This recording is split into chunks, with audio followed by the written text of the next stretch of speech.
Muy buenas tardes. Es un gusto dar inicio a esta nueva jornada de nuestro seminario web Colombia Palmera en línea.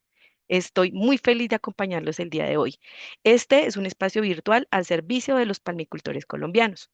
Nuestro propósito es compartir información técnica que contribuya a la mejora continua de la productividad, sostenibilidad y rentabilidad de la agroindustria de la palma de aceite. Soy Vivian González, extensionista ambiental de Cenipalma en la zona oriental, y los estaré acompañando hoy durante este importante seminario. Antes de iniciar nuestra agenda, quiero invitarlos a escuchar Palmeros en Acción, el podcast de la palmicultura en Colombia. Ahora les cuento, es video podcast. En el capítulo que se encuentra al aire, se registra una conversación muy interesante sobre la innovación aérea para el cultivo más inteligente. Aquí en nuestra diapositiva encontrarán los códigos QR en YouTube y en Spotify donde nos podrán encontrar. Es un capítulo muy interesante que no se lo van a poder perder. Bien, a continuación, de darle la palabra.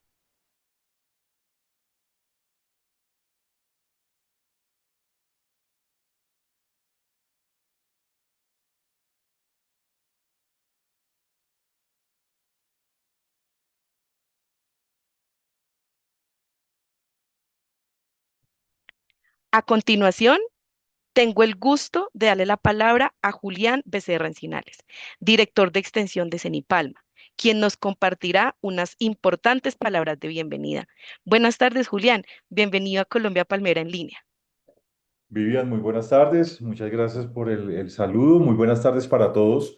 Quiero agradecerles por acompañarnos en esta nueva edición de Colombia Palmera en línea, un espacio que desde Cenipalma hemos consolidado como una herramienta estratégica para conectar conocimiento, anticiparnos a los desafíos del sector y fortalecer la capacidad de respuesta de nuestra palmicultura. El tema de hoy nos convoca es especialmente relevante y pues queremos hablar precisamente del fenómeno del niño, que no es solamente hablar de clima, es hablar también de productividad, de sostenibilidad, de gestión del riesgo y sobre todo de la capacidad que tengamos como sector para anticiparnos y actuar oportunamente. La variabilidad climática representa hoy uno de los principales factores que condicionan el desempeño tanto agronómico como fitosanitario operativo del cultivo de la palma de aceite. Sus efectos sabemos todos que impactan directamente la disponibilidad hídrica, la nutrición, la sanidad del cultivo, la productividad y la estabilidad del sistema productivo. Por eso, más que reaccionar, debemos avanzar hacia una policultura cada vez más preparada, resiliente y soportada en decisiones técnicas basadas en información y evidencia. Así que, pues desde Seripalma creemos firmemente que la transferencia oportuna de conocimiento y la articulación entre investigación, asistencia técnica y los productores son fundamentales para enfrentar este tipo de escenarios que nos tienen que preparar para esa variabilidad climática que no es una opción, es una necesidad estratégica para la sostenibilidad y la competitividad en la palmicultura colombiana. Hoy tendremos la oportunidad de escuchar a Andrea Zavala y Álvaro Rincón. Muchísimas gracias por acompañarnos, quienes compartirán entonces esos elementos clave para comprender el contexto climático esperado y las estrategias que desde el manejo del cultivo podemos implementar para mitigar riesgos y fortalecer nuestra capacidad de adopción, adaptación y pues así que toda esta información esperamos que sea de su total agrado, que nos den reflexiones, que podamos analizar y sobre todo que podamos tomar acciones concretas en campo frente a este fenómeno del niño que es inminente. Así que bienvenidos todos y muchísimas gracias por su participación. Adelante, Vivi. Muchas gracias, Julián. Qué importantes palabras y se me quedan dos cosas importantísimas que nos dices. Capacidad de respuesta, sobre todo una capacidad de entendimiento para afrontar estos nuevos retos que se nos vienen a portas del fenómeno del niño. Sin duda, como siempre, Julián, tus palabras nos motivan a seguir trabajando por una productividad y sostenibilidad en nuestro sector. Así, como nos lo dice Julián, hoy hablaremos de un tema crucial para la palmicultura colombiana, que se relaciona de manera directa con la productividad sostenible. El seminario de hoy estará dedicado a socializar las estrategias para enfrentar la variabilidad climática en el cultivo de la palma de aceite y para desarrollarlo contamos con expertos de primer nivel. A continuación les presento a Andrea Zavala Quimbayo, asistente de investigación del área de geomática de CENIPALMA. Andrea es ingeniera topográfica de la Universidad del Valle. Y también les presento a Álvaro Hernán Rincón Numpaque. Hernán es asistente de investigación del programa de agronomía de CENIPALMA. Es ingeniero agrónomo y magíster en ciencias agrarias de la Universidad Pedagógica y Tecnológica de Colombia. Andrea y Álvaro, muchas gracias por acompañarnos el día de hoy y estoy segura que nos vamos a llevar unos mensajes muy importantes para estos nuevos retos de la palmicultura en el país. Andrea y Álvaro, el escenario y las cámaras son todas de ustedes. Muchas gracias, Vivian. Voy a empezar entonces a compartir mi pantalla. Ujú, ujú. Por favor, ¿me podrías abrir también la cámara? Me dice que el organizador no la tiene autorizada. Cualquier cosa ahorita me comentas, por favor. Bueno, entonces bienvenidos todos a este... listo. Ya, aquí. Bienvenidos todos entonces a este capítulo de Colombia Palmera en línea en el que esperamos haber condensado las temáticas más importantes como estrategias para enfrentar la variabilidad climática en el cultivo de palma de aceite. Y así entonces hemos generado un contenido en el que esperamos que podamos generar una línea de conducción de tal punto en el que partamos en la conceptualización de todos estos aspectos que hoy en día están siendo muy publicitados por la importancia del niño que actualmente se encuentra ya a puertas de clasificarse como uno de los más importantes de la historia seguramente. Que pasemos, hagamos un recuento sobre lo que estamos viviendo hoy en día y lo que podemos esperar también, el contexto climático para Colombia, la particularidad nacional, y posteriormente pasaremos con Álvaro entonces a tratar de entender cómo estos fenómenos impactan directamente nuestros cultivos y las estrategias de manejo que tenemos disponibles para mitigar los efectos y unas consideraciones finales. Así las cosas, entonces, a manera de introducción, es importante que tengamos en cuenta que hoy en día, esta imagen que estamos viendo acá, no es algo que sea de ciencia ficción, no es algo que esté, que no sea posible. Estos fenómenos de sequías extremas están siendo más comunes hoy en día y contamos con unas fuentes de agua mínimas, con altas temperaturas, con disminución severa en los caudales y en los volúmenes de precipitaciones, y es con eso con lo que nuestros cultivos tienen que convivir en el día a día. Aquí esta frase pues que me pareció relevante porque este autor menciona que lo único constante en el sistema atmosférico del planeta Tierra pues es lo variable. Predecir todo esto pues es un gran reto para los especialistas en modelación y hoy en día la ciencia todavía no alcanza a pronosticar con suficiente confianza en el mediano y en el largo plazo la variabilidad climática como tal. Entonces, de la preparación que tengamos hoy dependerá los resultados y los efectos que podamos tener y los impactos en nuestras producciones, ¿sí? Así entonces es importante que logremos diferenciar qué es variabilidad climática y qué es cambio climático. Esto porque va a ser importante para que podamos comprender el fenómeno del niño. Variabilidad climática entonces es todo lo que se refiere a estas fluctuaciones propias de la naturaleza, ¿sí? Son las condiciones en escalas de tiempo pequeñas, pero que se repiten con alguna frecuencia para nosotros en nuestras zonas. Ya cuando cambio climático, estamos hablando de un análisis a largo plazo, de unos cambios significativos que pueden perdurar por décadas y que principalmente se relacionan con las afectaciones que estamos generando a nivel atmosférico y oceánico y en la parte continental del planeta, asociado a nuestras actividades, a las actividades del ser humano con las que impactamos y entonces generamos que esos balances de energía generen una alteración y con la cual sí se impactan los patrones climáticos característicos de nuestras áreas, ¿sí? Aquí entonces hay unas importancias relevantes que están principalmente enfocadas hacia la escala de tiempo en la que hablamos. La variabilidad climática generalmente está dada en el corto plazo. en análisis de meses, de años o de décadas. El cambio climático, en cambio, está dado en análisis de décadas, siglos o mucho más. ¿Sí? Aquí hoy en día ya estamos generando análisis de cambio climático de mucho más de 100 años, ¿sí? En procesos que vienen teniendo un impacto mayor inclusive a los 100 años. Y también pensamos entonces en que una de las diferencias más evidentes es que la variabilidad es un cambio en el clima, en una normal, en un promedio que tenemos anual, y el cambio climático pues ya corresponde a algo que es mucho más entendido como una crisis y que es muy influenciada directamente por nuestras actividades como seres humanos. También otros conceptos importantes para que podamos entender el fenómeno del niño, entonces tenemos el tiempo atmosférico y el clima, que muchas veces es percibido como si fuera lo mismo y no. Definitivamente el tiempo atmosférico es ese estado de la atmósfera en un momento y en un lugar determinado. Está dado en el corto plazo. Es en pocas palabras lo que miden, por ejemplo, nuestras estaciones meteorológicas cuando registran las variables meteorológicas en un punto, en un lugar específico. Entonces, así las cosas, pues sí relacionamos el efecto que pueda tener el niño con las anomalías que se generan en estos momentos. Es decir, nosotros podríamos dar por hecho que en una fecha específica siempre se repetía una condición. Esa condición se puede estar acercando o alejando dependiendo del impacto que tiene el ENOS. Entonces, el tiempo atmosférico, pues sí, también está influenciado por el ENOS. Ahora el clima, pues son esas condiciones atmosféricas predominantes, las características de un lugar o de una región.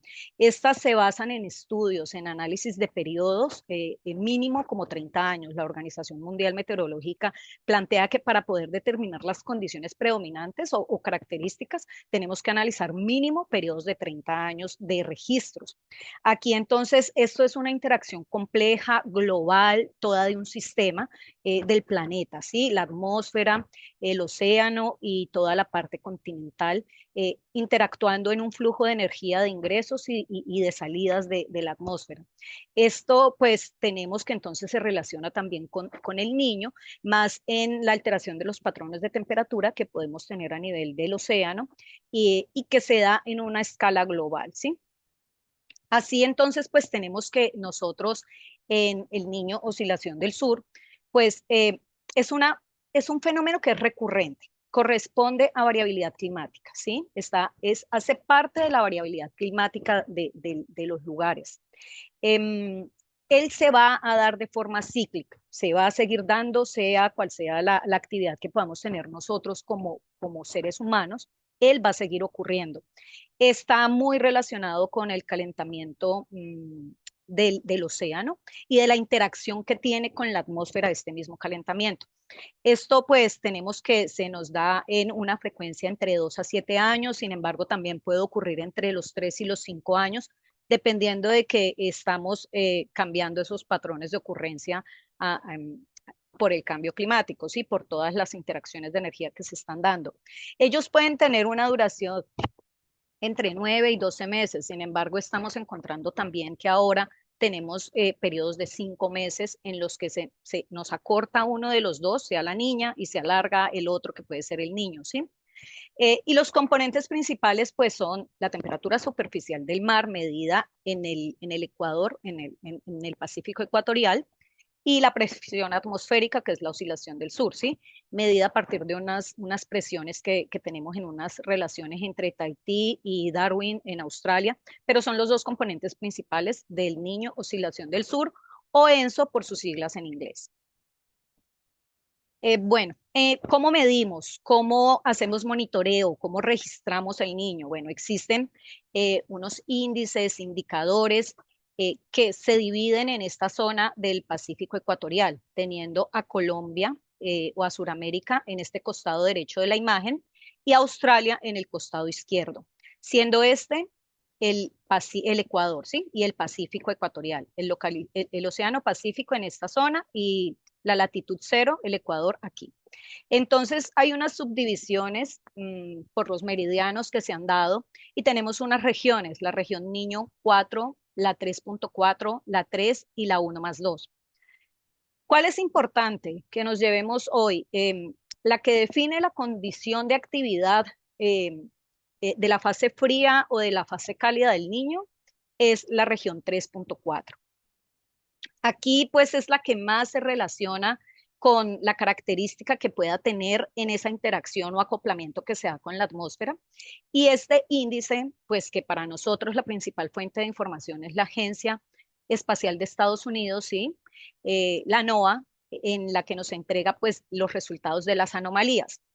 ¿Qué pasa si esas anomalías, esas diferencias de la temperatura que estamos teniendo hoy con los promedios históricos sobrepasan los 0.5 grados Celsius durante unos periodos de 5 trimestres consecutivos? Pues se genera una actividad del Niño, o sea, de fase cálida.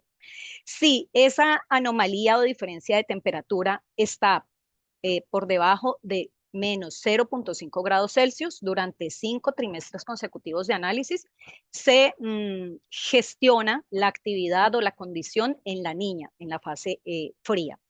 Ahí están los otros índices y las otras agencias que procuran gestionar los datos dependiendo para ajustarlos un poco más a cada una de sus regiones. Sin embargo, para nosotros como Colombia, como Suramérica, este índice pues es el que más se apega al resultado que podamos tener para la generación de mayores volúmenes de lluvias o de menores y aumentos o disminuciones de temperaturas del aire. Con esto, pues nosotros tenemos que el ENOS, según la dinámica que se genera entre el océano y la atmósfera, pues tenemos unas fases. Una fase neutra, la que podemos denominar, en la que ese índice que les mencionaba anteriormente, la anomalía de la temperatura del Pacífico ecuatorial, es muy parecido al promedio histórico. Cuando estamos entre el 0.5 y el menos 0.5, allí se determina como que estamos en una fase neutra, ¿sí? ¿Por qué? Porque las condiciones de los vientos que soplan en diferentes direcciones sobre el océano ayudan a disipar las temperaturas y mantienen un poco más estables en esos promedios históricos. Pero ¿qué pasa cuando la temperatura del océano es mayor, ¿sí? Entonces, si es mayor que 0.5 grados Celsius, pues entonces se emite la fase cálida. Aquí los vientos alisios, por ejemplo, que son los que más influencias tienen sobre el trópico, se debilitan y se comienza a calentar más la temperatura. Y recuerden que estuvimos hablando de las regiones, aquí está Australia y aquí está Sudamérica. Entonces, la temperatura medida en esta región comienza a subir, a calentarse por encima del más 0.5 y cuando tenemos 3 trimestres consecutivos con esa temperatura por encima, declaramos la fase cálida, el niño. Cuando la temperatura medida acá en el Pacífico ecuatorial, en la región 3.4, comienza a descender durante 5 periodos de trimestres consecutivos, declaramos entonces la niña, en la cual los vientos alisios se intensifican un poco más y se forma ese choque de energía en el que se baja la temperatura en el océano. Es como cuando estamos soplando una taza de chocolate o una sopa caliente, ¿sí? Los vientos comienzan a disipar la temperatura en la superficie, entonces eso es lo que hace que se baje ese nivel y podamos entonces entrar en fases frías, que denominamos la niña. En cuanto a esta distribución espacial, estas imágenes que están aquí son las que logran pues, captar a nivel satelital principalmente las diferencias de temperatura. Entonces, cuando tenemos una fase cálida, nosotros estamos viendo algo como esto. Las temperaturas aumentan en la región 3.4, en esta región de acá del centro, entre estos dos sectores continentales. Y en la fase de la niña, por ejemplo, esta es una imagen del periodo del niño registrado entre el año 82 y 83, y esta una para la niña entre el año 98 y 99, en donde las temperaturas comienzan a descender. Entonces, por eso es que el fenómeno del niño se centra en ese enfriamiento o calentamiento anómalo diferencial en el Pacífico ecuatorial, en su parte central y principalmente dirigido hacia el oriente, es decir, más cercano al continente de Sudamérica, ¿sí? Así entonces, bueno, quiero que hagamos una recopilación de los impactos que hemos tenido con los diferentes eventos que han ocurrido, sean del niño, sea de la niña, porque es importante destacar que esto se relaciona directamente con grandes pérdidas económicas, con pérdidas e impactos sociales, ambientales, sociales, las implicaciones que tienen los niños en esas fases cálidas en los que se superan récords cada día más grandes, pues generan que tengamos problemas de incendios forestales, de sequías, pero también en otros puntos del planeta podemos tener lluvias torrenciales, porque definitivamente los volúmenes de precipitación descienden en algunos sectores, pero cuando vuelven a ocurrir las nuevas lluvias, así sea un fenómeno del niño, pues tenemos unos volúmenes también muy grandes de precipitación. Sin embargo, dependiendo si estamos en el hemisferio norte o en el hemisferio sur, la declaración del niño puede significar o la disminución inminente en los volúmenes de precipitación o el aumento de estos volúmenes. Lo que sí ha sido una característica sostenida es que la anomalía de la temperatura aumenta. Nosotros hemos estado registrando más de 2,6 grados Celsius y esto es bastante grave. Cuando el reto por cambio climático, por las actividades que nosotros generamos, estaba planteado en 1,5 y para este momento ya hemos superado pues, por mucho ese factor.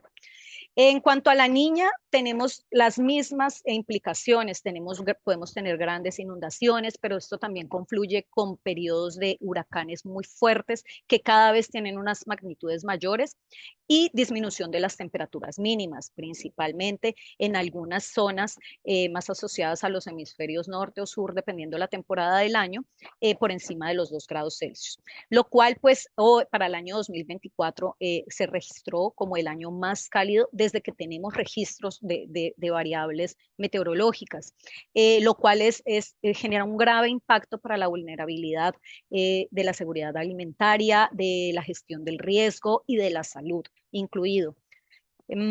Así entonces, ¿qué pasa con las condiciones hoy? ¿Qué tenemos hoy?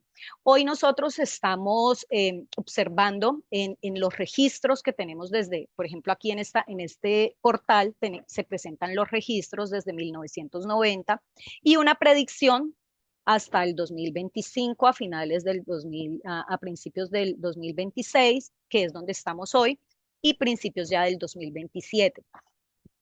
¿Qué estamos observando? Pues que estos periodos del niño se han vuelto cada vez más intensos también. Miren, los picos van subiendo cada vez más.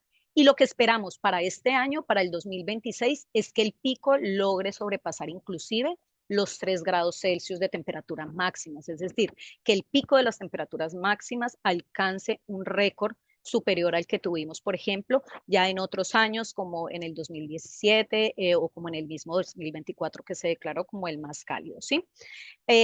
Así las cosas, el llamado es a que tengamos la claridad de que la tendencia es a que las temperaturas sigan en aumento en los fenómenos del niño. En cuanto a qué nos dice la NOAA, bueno, la NOAA nos muestra que desde el año 2024 veníamos con unos periodos de la niña cada vez más cortos entre ellos. Una declaración en mayo de neutralidad del 2025, luego vuelve y arranca la niña, siendo también en unos periodos un poco más cortos, lo mismo la neutralidad también en periodos más cortos, y vuelve y arranca en mayo para ahora la declaración de vigilancia del niño. ¿Y qué nos dice? Que estamos en un 82% de probabilidad de que entre mayo y julio, el trimestre entre mayo y julio, se active totalmente el niño. Así, bueno, hoy tenemos diferentes herramientas dispuestas en el mundo con diferentes modelos que nos ayudan a obtener los pronósticos, a ver cómo puede ser esto. Esto que tenemos aquí, estas líneas, pues es lo que llamamos la pluma de pronósticos. Cada vez que estamos observando en los modelos que esta pluma necesita un espacio mayor al nivel de la anomalía, de lo que se predice. Es decir, hoy en día los diferentes modelos 13 que se consolidan, por ejemplo, en esta gráfica, plantean todos que el fenómeno del niño es inminente. En eso coinciden todos los modelos. En lo que todavía no logran ponerse de acuerdo es en la magnitud del evento. Todos registran que seguramente va a ser un fenómeno del niño fuerte. Entre que eso pase a ser muy fuerte o extremadamente fuerte, es en lo que derivan todas las diferencias en esta pluma de pronósticos, ¿sí? Sin embargo, la certeza que hoy tenemos es que el fenómeno del niño que nos espera para el año 2026 y hasta seguramente enero o febrero del año 2027 es que sea muy fuerte. La actual señal es de alerta. Ya estamos con esa señal encendida. La vigilancia del niño es probable, es muy alta, es del 82% y para que llegue hasta febrero del 2027 es del 96%. Esto es casi que darlo por hecho. Sin embargo, pues los diferentes modelos plantean que ya hasta el momento, por lo que íbamos en el año 2026, la cosa no pintaba muy bien. A nivel mundial, para el 2026 ya se han declarado cerca de 160 millones de hectáreas quemadas en diferentes puntos del planeta. Es decir, que si la temperatura esperamos que pueda aumentar hasta los 3 grados Celsius en la anomalía, pues esto pinta que puede ser muy, muy complejo de manejar si no nos preparamos desde hoy. Por eso, pues ya pareciera, según los modelos, que este niño podría ser de los más fuertes que tengamos en las últimas 3 décadas de análisis. Teniendo en cuenta que el último niño muy fuerte que tuvimos nosotros afectó cerca del 4% de la población mundial. ¿Cómo estamos en Colombia? ¿Cuál es el contexto nacional? Bueno, el impacto del heno se da según dinámicas y consecuencias históricas muy fuertes para el año 97 y 98. Aquí tuvimos una reducción de caudales mayor al 40% y unos déficits de precipitación muy altos, principalmente en la región andina del país. Esto pues relacionado en mayor medida con nuestras zonas palmeras hacia los Santanderes y hacia el sur del Cesar y Bolívar. También tuvimos en el 2015 y en el 2016 un niño muy marcado por el déficit hídrico, en donde encontramos que nuestras regiones palmeras alcanzaron también el 50% de disminución en los valores de precipitación y unos impactos agrícolas fuertes. Recuerden pues que nosotros 2, 3 años después podemos tener esa expresión de lo que estamos sufriendo, de lo que están sufriendo nuestros cultivos a causa del fenómeno del niño. Y unas fases frías, pues que tampoco es que sean muy amables históricamente, ¿no? Recordemos que el fenómeno 2010-2011 fue bastante agresivo, principalmente asentado con esos impactos fuertes hacia la región Caribe del país, en donde se tuvo uno de los desastres más costosos para el país. Ya más reciente, entre el 2020 y el 23, tuvimos 3 periodos consecutivos de la niña, pequeños. Sin embargo, pues esto es de llamar la atención también, que generalmente después de periodos de niños muy fuertes, luego vienen periodos de niñas que también pueden crear algunas problemáticas para nuestros cultivos. Y lo que puede significar que contemos con esos impactos mucho más potencializados en nuestras regiones. En cuanto a cómo funciona el clima en Colombia, no solo dependemos del fenómeno del niño, esto es muy importante tenerlo en cuenta porque nuestro sistema climático como país es bastante complejo. Tenemos la cordillera de los Andes atravesando el país, tenemos las corrientes oceánicas del Pacífico, en donde se deriva principalmente el chorro del Chocó, que llega por una transición que se da desde el sur del continente y comienza a subir por la región pacífica, en la cual impacta principalmente las áreas de cultivo de Tumaco y el Chocó y alcanza a llegar con un impacto hasta Urabá. También tenemos la localización muy cerca al Ecuador, ¿sí? Entonces estamos muy cerca a la zona de convergencia intertropical, la que está centrada en el Ecuador, en la latitud cero, y allí entonces es una franja de presiones en las que según los periodos que tengamos, pues se puede acrecentar ese periodo de sequía o de lluvias. Y finalmente, una que es muy, pero muy influyente en el clima de Colombia, pues es la oscilación Maiden-Julian o MJO, la podemos ver en muchos comunicados de prensa o informativos del IDEAM. Esta es una fluctuación que tiene su ocurrencia aproximadamente cada 2 a 4 semanas, depende, cada 30, 60 días, pero ella pues es una de las que más participación tiene entrando por el Caribe colombiano y generando esa influencia para que se facilite o se dificulte la creación de las nubes en el territorio y podamos tener lluvias. Aquí entonces nuestro sistema climático no solo dependerá de la fase cálida o de la fase fría que tengamos en el Niño, oscilación del sur, sino de todo este conjunto de elementos sumados, por ejemplo, en julio, cuando se activa la temporada de huracanes y todas estas ondas tropicales que vienen por el Caribe. También el niño, que influye mucho en el aumento o disminución del nivel del mar. Una fase cálida en el niño puede tener aumentos entre 30 y 35 centímetros del nivel del mar en el Pacífico. Entonces, esto todo es un conjunto que hace que Colombia sea muy diversa y diferenciada en nuestras zonas palmeras. ¿Cómo es la distribución de las lluvias en Colombia? Nosotros tenemos diferentes estacionalidades. ¿Por qué?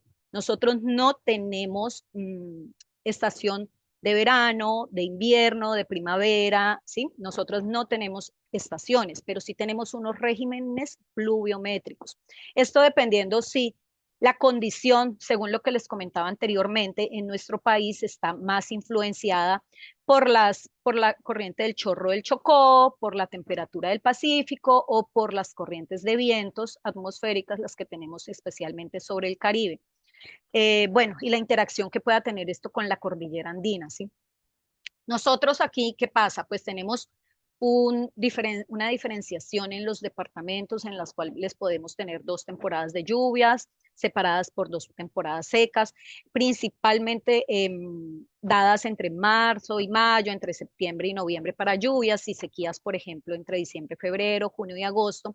Sin embargo, todo esto controlado por la zona de convergencia intertropical y por la oscilación media en Julian, dependiendo de cómo estén las temperaturas del océano, tanto en el Pacífico como en el Caribe, y tengamos esas fluctuaciones de vientos que hacen subir o bajar las temperaturas, pues podemos tener unos acoplamientos diferentes entre la atmósfera y el océano, que son las que hacen que tengamos mayor presencia de nubes o ausencia de nubes en cada una de las regiones y podamos tener estas condiciones. También los llanos orientales pues tienen un régimen monomodal, es decir, que tenemos unos periodos más largos de lluvias y entre mayo y agosto. Puede darse, por ejemplo, en zonas del Caribe las precipitaciones en septiembre porque Córdoba, gran parte de Sucre y una parte de Bolívar hace parte de esta condición monomodal o lo que llama el IDEAM el Caribe Sur.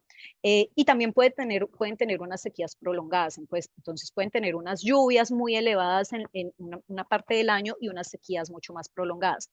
Y unos regímenes mucho más especiales como la Guajira, que tiene unos periodos muy largos de sequía, llegando a tener desiertos, o también otros pues que tienen unos periodos de mucha precipitación y los hace ser muy húmedos como en el Chocó. Así pues es importante que nosotros tengamos claro que la distribución de las lluvias en Colombia sigue siendo predominante según la estacionalidad. La estacionalidad, recuerde que la podemos consultar por los promedios históricos que genera el IDEAM. El IDEAM genera unas normales climatológicas en las que nos cuenta cómo es la precipitación según el mes, lo más característico según el análisis de los últimos 30 años. Entonces, así nosotros vamos a tener unas condiciones que son predominantes y a partir de ahí, unas predicciones para lo que puede pasar en cada uno de estos meses y según lo que esperamos en las condiciones de juego que tengamos para el clima. Es decir, estas son las condiciones predominantes para la precipitación, pero vamos a tener temperaturas mayores. Entonces, el IDEAM también va generando en trabajo conjunto con todos estos reportes que se generan de la NOAA a partir de las mediciones de la temperatura de la superficie del mar, unas probabilidades de aumentos o disminuciones de lluvias para cada uno de los departamentos y de las zonas palmeras en las que nos encontramos. Así las cosas, pues hay unas diferenciaciones particulares que tenemos que hacer, principalmente dirigidas hacia Tumaco, Urabá y los llanos orientales, en nuestras zonas palmeras. ¿Por qué? Porque cuando en Colombia generalmente hablamos del fenómeno del niño, pues entonces empezamos a relacionarlo con disminución de lluvias, pero no siempre, no necesariamente tiene que pasar eso, ¿sí? ¿Qué ha pasado, por ejemplo, o qué pasa, por ejemplo, en Tumaco? Tumaco está muy cerca al Ecuador. ¿Qué pasa en Ecuador, en Perú? en Bolivia, en temporadas con fenómeno El Niño, cuando hay sequía en Colombia, pues hacia esos países hay un exceso de lluvia. Tumaco es un poco más parecida a esa condición porque está más cercano al Ecuador. Entonces nosotros en otros eventos El Niño hemos tenido inclusive, por ejemplo, 60% por encima de precipitación acumulada en nuestras zonas palmeras en un fenómeno El Niño. Sin embargo, las temperaturas sí se siguen observando por encima de lo normal, con 1 grado Celsius inclusive por encima de lo normal, hasta 3 grados Celsius en la temperatura del mar, teniendo, por ejemplo, en la temperatura del aire valores entre 1 y 2 grados Celsius por encima en diferentes eventos del fenómeno del Niño. En Urabá pasa lo mismo. Tenemos entonces, por ejemplo, algunas regiones que sí generan esa disminución en la precipitación. Sin embargo, allá los volúmenes son mucho más grandes comparados con regiones del Caribe Norte. Entonces, el impacto puede ser un poco menor. Y finalmente, los llanos orientales, que como les comentaba en unas de las diapositivas anteriores, pues tienen condiciones de precipitación acumuladas en los que, por ejemplo, en las que coincida con el fenómeno del Niño, pues vamos a tener temporada de lluvia, la cual se puede ver disminuida o se puede ver aumentada, sobre todo hacia el piedemonte llanero, en el cual pues podemos tener inclusive hasta el 40% por encima de la precipitación acumulada. Y mientras más nos vamos alejando del piedemonte, pues puede ocurrir que ya tengamos valores menores en cuanto a la anomalía de la precipitación. ¿Qué tenemos hoy disponible para el sector palmero? Bueno, tenemos a Palmadata. Palmadata es la plataforma de información geoespacial dispuesta en la web, disponible con un buen flujo de información que se actualiza constantemente, en el cual tenemos unos módulos en el que hoy me interesa destacar el del niño y la niña. Ya tenemos entonces aquí presentadas las anomalías, las plumas de pronósticos, cómo se ha comportado el fenómeno del niño o la niña en periodos anteriores, cuáles son los escenarios de cambio climático, la cuarta comunicación que tenemos del IDEAM para Colombia, según las diferentes variables meteorológicas, pero también los diferentes escenarios hasta el año 2050, ¿sí? Del año 2025 al 2050, que es lo que incluye esta cuarta comunicación. También tenemos un consolidado de todas las publicaciones agroclimáticas disponibles en diferentes medios de comunicación, tanto de instituciones que hoy se encargan de hacer las publicaciones oficiales, como de productos que genera Cenipalma y que pone a disposición del sector palmero. Ya hoy los tenemos entonces disponibles también en Palmadata y podemos hacer el uso de estas herramientas para informarnos, para mantener al día sobre lo que está pasando en nuestras zonas palmeras. También contamos con una herramienta de pronóstico del tiempo disponible hasta 6 días por delante. Esto teniendo en cuenta que es el estado del tiempo atmosférico, ¿sí? Lo que nos espera en el corto plazo, es decir, las proyecciones que tenemos para esos 6 días por delante. Todo esto pues disponible en Palmadata para que pueda ser consultado y descargado. Y ya para finalizar, entonces, unos mensajes muy puntuales en relación con el fenómeno del niño y nuestras zonas palmeras. El ENOS, el Niño Oscilación del Sur, sigue siendo la mayor fuente de riesgo climático para nuestro sistema de Colombia. La señal actual es fuerte, ¿sí? Es una señal que no es homogénea en Colombia, no todas las zonas se van a ver impactadas de la misma forma. Sin embargo, tenemos que estar alertas, ya sea para definir que tengamos fenómenos por encima o por debajo de los históricos. Sin embargo, lo que sí es definitivo es que la temperatura sí va a ser una variable que se va a ver afectada por encima del promedio histórico. Los registros que tenemos históricos desde los años 1900 muestran que este riesgo que tenemos actualmente es de un impacto muy probablemente alto. No podemos hacer de cuenta que esto no va a pasar, que esto tenemos todavía tiempo para prepararnos. No, esto ya estamos de frente a lo que entre mayo y julio se pueda declarar como inminente y que a final de año tengamos temperaturas muy por encima.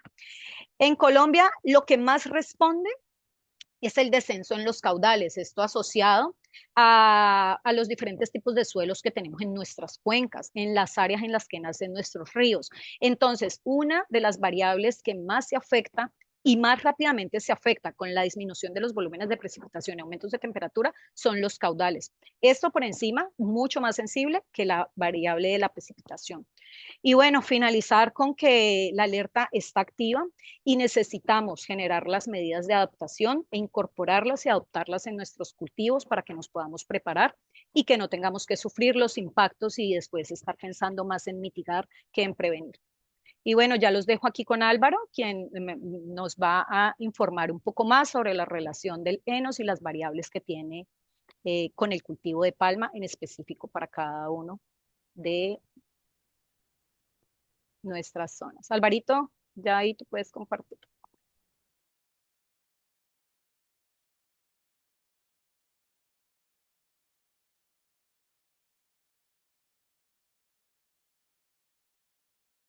Alvarito, ¿me estás escuchando? Vivian, ¿tú me escuchas? Sí, Álvaro, ¿Será que se le bueno, cayó el nos internet? reportan acá que está teniendo como problemas de conexión. Sin embargo, mientras Álvaro Hernán pueda solucionar los temas, yo quiero resaltar unos mensajes muy importantes, Andrea, y te quiero anticipar el agradecimiento porque así como a mí, creo que todos los que estamos en esta sala, en estos momentos tenemos 105 participantes, hemos entendido de una manera muy clara el fenómeno. Y creo que nos invitas muy importante a pasar del discurso al entendimiento de este fenómeno, pero sobre todo a entender esas tendencias, a entender nuestra geografía, pero es siempre a estar basados en datos y una rigurosidad técnica y científica que nos permita llegar a unos análisis para estar alertas y para tener unas capacidades de respuestas importantes en nuestras actividades como sector. Entonces, Andrea, de verdad que yo estoy muy emocionada porque creo que nos das un panorama muy amplio y nos permites entender muy bien que estamos a puertas de un fenómeno que va a pasar, pero que tenemos que estar alertas y preparados para ello. Sí, Vivian, Eh, aquí lo importante, pues antes de que logremos que Alvarito se pueda conectar, es que esto es inminente. Si bien no hemos declarado, todavía no tenemos una declaración del niño porque estamos en vigilancia, ya tenemos una probabilidad muy alta de que en el trimestre entre mayo y julio tengamos la declaración del niño activo. Pero lo peor no está al inicio del segundo semestre del año, lo peor puede alcanzarse al finalizar el segundo semestre y a principios del año. Y esto es un llamado de atención principalmente para las zonas palmeras en los que esos periodos coinciden con las temporadas de sequía. Por ejemplo, en la zona norte, nuestra temporada de sequía arranca a finales de noviembre hasta enero. En enero es muy fuerte, en enero y febrero es muy fuerte la disminución de la precipitación. Y esto que coincida ahora con el fenómeno del niño, pues nos da ya desde ya una señal de alerta, por ejemplo, para que nos imaginemos que esos volúmenes acumulados de precipitación pueden disminuir muchísimo más, ¿sí? sí, Andrea, y mira que hay algo importante que tú nos mencionabas al inicio de la conferencia y era primero a entender esos conceptos, ¿no? Escala del tiempo muy diferente a la variabilidad, ¿cierto? Y entonces aquí también ese tiempo atmosférico versus el clima y muy claro, de verdad, como nos lo explicaste. Y voy a tomarme este espacio también para invitar a los asistentes, a todos los asistentes, a que nos escriban sus preguntas a través de este chat o a través del cajón de preguntas y respuestas. Vamos a estar muy dispuestos a acompañarlos a responder estas preguntas. Y Andrea, mientras vamos solucionando el tema con Álvaro, no sé si nos quieras de pronto contar alguna publicación o nos quieras invitar a algún boletín o algún artículo que nos lleve a tener estos datos de primera mano para poder estar atentos. Sí, claro, Vivian. Nosotros en el palmicultor tenemos un seguimiento mensual a las condiciones del niño, eh, sea indiferente a si es la niña, el niño o condición neutral. Todos los meses podemos encontrar una publicación en el palmicultor en el que le hacemos seguimiento a esto. Pero teniendo en cuenta esta condición de especial atención que tenemos ahora con el niño, estamos generando unas publicaciones en las que estamos haciendo mucho énfasis en las condiciones de seguimiento y de lo que esperamos hasta finalizar el año, pero también en el manejo del cultivo. Entonces tenemos unas recomendaciones muy puntuales de suelos, de agua que podemos tener en cuenta y que son en específico para las zonas palmeras y las condiciones climáticas. Ah, ya se conectó Alvarito. ¿Será que An- sigo compartiendo desde aquí la presentación? Tú me sí, dices. sí, sí, Andreita, Sí, por porfa. favor. Listo, listo, Álvaro, listo. bienvenido de nuevo. Siempre en estos espacios nos pasan este tipo de cosas, pero nuestro importante, como para el fenómeno del niño, es la capacidad de respuesta. Entonces, Álvaro, bienvenido. El escenario es todo tuyo y Ujú. muchas gracias de nuevo. Bueno, muchísimas gracias. Qué pena con los problemas técnicos, pero tuvimos aquí un apagón y entonces se desconectó todo. Nos quedamos sin internet acá. Pero bueno, les voy a hablar un poco de cómo afectan los fenómenos senos a la palma de aceite. Siguiente, porfa. Dame un momentico que no ha Vale. pasado, pero ya le estoy diciendo que pasa. Listo. Como les estaba contando hace un momento, pues la productividad de la palma depende de diversos factores, ¿verdad? Entre ellos, pues los factores climáticos juegan un papel fundamental. ¿Por qué? Porque pues de ellos depende cerrar esa brecha entre el rendimiento potencial del cultivo y el rendimiento alcanzable. El rendimiento potencial, como ustedes lo saben, pues depende del cultivar, del material de siembra, y el rendimiento alcanzable pues va asociado también al manejo del suelo, a la fertilización y al manejo agronómico que se puede realizar. No estoy viendo la presentación. ¿Te estás Ya, mostrando? Álvaro, ya estamos resolviendo el Ya. tema de la presentación. Listo, Ujú. ya la tenemos allí. Gracias, Andreita. Vale. Entonces, como les estaba comentando hace un momento, la palma de aceite pues depende de unos factores. Esos factores, los climáticos son de los más importantes porque son factores condicionantes de la productividad. Dentro de estos factores pues tenemos por una parte la radiación solar, tenemos la precipitación, tenemos la temperatura, la humedad relativa, la velocidad del viento y la evapotranspiración. Cada uno tiene una función dentro del mismo comportamiento fisiológico de la planta.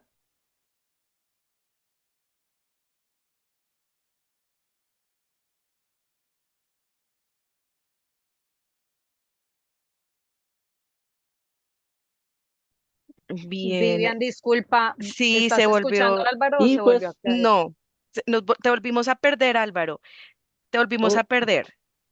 Si quieres, arranquemos nuevamente con este mensaje de condiciones climáticas en las zonas palmeras. ay Dios.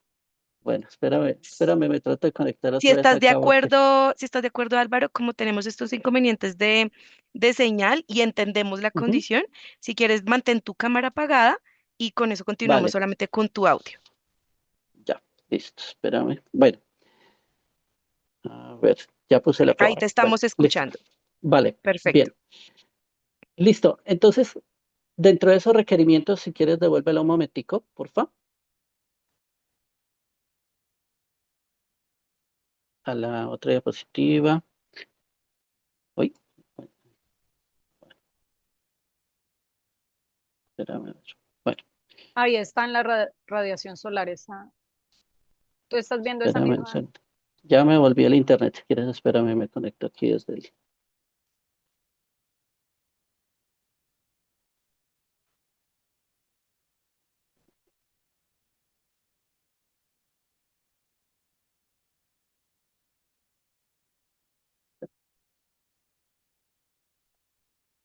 Ya.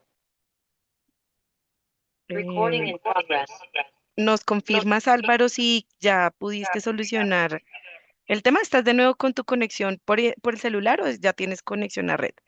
Tengo conexión a red ya. Perfecto. Si quieres, mantengámonos con tu cámara apagada y vámonos solamente con tu audio para continuar.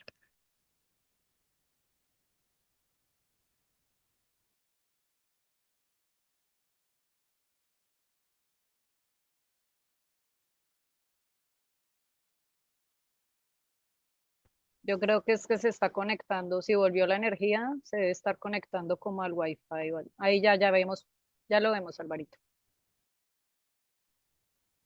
Te recuperamos, Alvarito. ¿Cómo vamos? Entendemos que todo esto pasa en vivo. ¿Nos confirmas, por favor, si ya ¿Te podemos escuchar? Tienes tu micrófono apagado.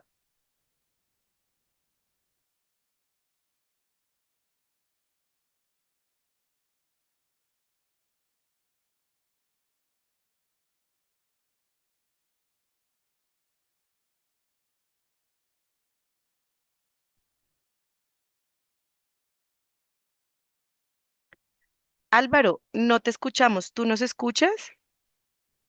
Ya. Sí, sí, los estoy escuchando. Espérenme un segundo. Ya comparto otra vez. ¿Listo? Listo. Bueno. Estamos acá muy atentos a que puedas compartir la pantalla. Vale, ¿listo? Ahora sí. Perfecto. Y te escuchamos perfecto. Si quieres ponlo en Vale, modo presentación. ya. Perfecto.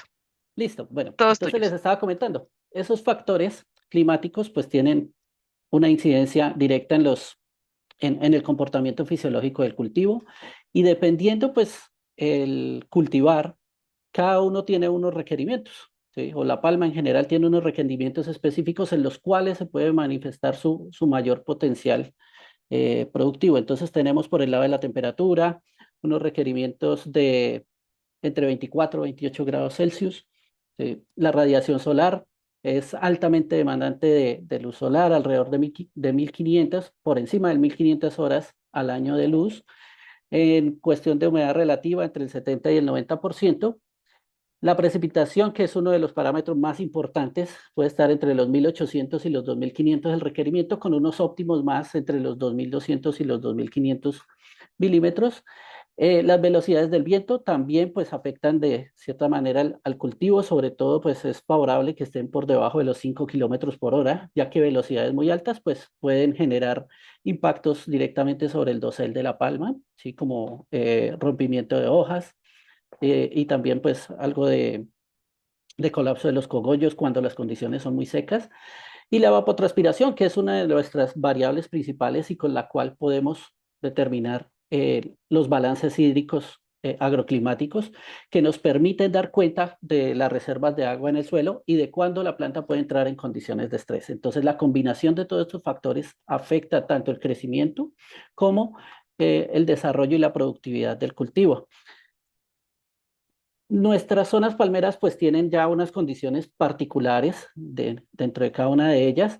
Algunas, como el caso de zona norte, pues que no llegan a esos 1800 milímetros, allí donde vemos lo que ya comentaba Andrea, condiciones de déficit muy marcadas con el que son pues los problemas año a año que podemos tener. Su principal limitación en términos climáticos es precisamente la falta de agua, muy en contraposición con lo que ocurre en las otras zonas, en zona central oriental, particularmente en zona suroccidental y en la zona del Urabá, donde las precipitaciones son mucho mayores. Entonces, allí ya los problemas son de otro tipo, de excesos.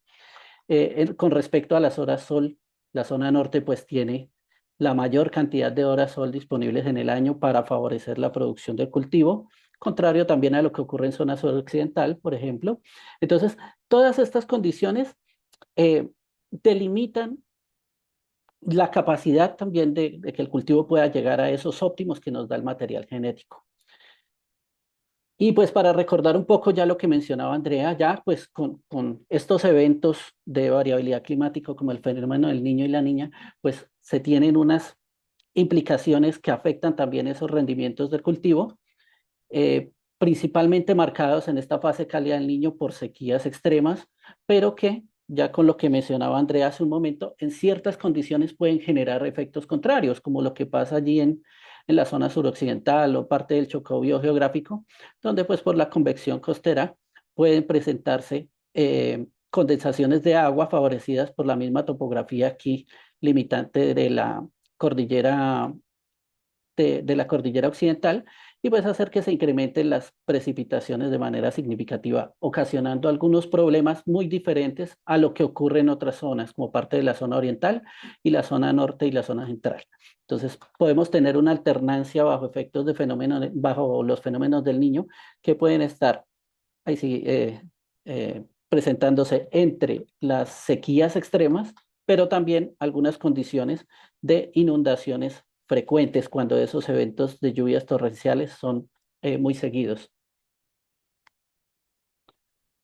Y entonces allí empezamos a a hablar un poco de lo que son los efectos de esas dos condiciones. Empecemos por una de las de los extremos, los excesos de agua, que se pueden dar muy marcados en estas zonas con altas precipitaciones, donde no tenemos eh, ese comportamiento climático tan marcado y que pues en fenómenos del Niño tienen ese comportamiento como lo que pasa en el Ecuador o en Perú, lo que ya mencionaba Andrea hace un momento, donde se pueden dar esos excesos. Entonces, cuando el cultivo entra en condición de saturación del suelo y hay tanta agua que se inunda los cultivos, pues pueden haber algunos efectos importantes, dentro de los que más se marcan están pues de entrada, dificultades logísticas, sobre todo en el manejo de la cosecha, porque pues, con los lotes inundados no se puede andar por las calles para sacar los racimos.